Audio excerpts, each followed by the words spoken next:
So today's question, will dieting affect my training performance? The answer to that is probably yes.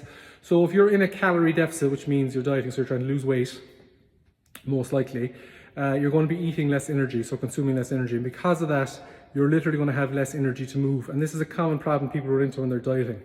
So you have to kind of combine your training with your dieting program, or vice versa, your training program with your dieting program. And when you're consuming less energy, you're literally going to be able to do less movements. So ideally, you shouldn't see your strength go down too much when you're dieting, because you can still kind of do heavier weight for less reps, which is strength training.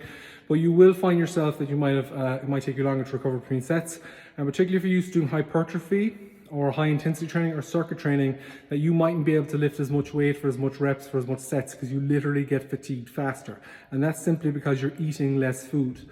So that's why when you're in a calorie surplus, or you're not really watching your diet and your training, your appetite goes up, you literally eat food and you can train away fine without any hassle, because your appetite is, because you're basically fueling your workouts.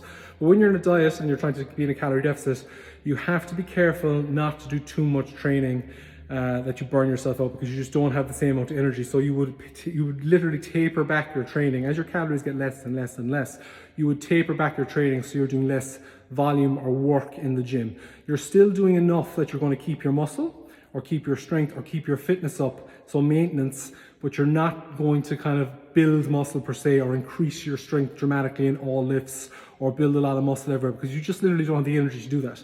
So if the goal is weight loss, then you must, that is the singular goal, and you must keep that the focus, and not be too concerned that you might get a bit weaker or your performance might degrade in the gym or in a performance aspect, because that's not the goal.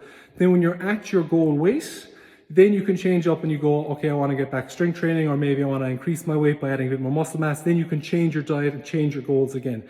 But a big mistake a lot of people make is they expect to diet down by cutting their calories, but their performance to maybe either stay the same or even improve performance. And realistically, for most people, especially people who've been training a long time and are trying to get kind of very physically lean, that's not doable, not sustainable, and not advisable.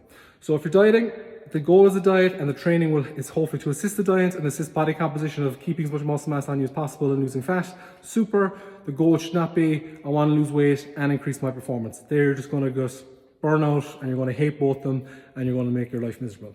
All right, guys, I hope that helps. If you have any questions, you can ask in the comments below, and as always, we'll talk to you later. Cheers.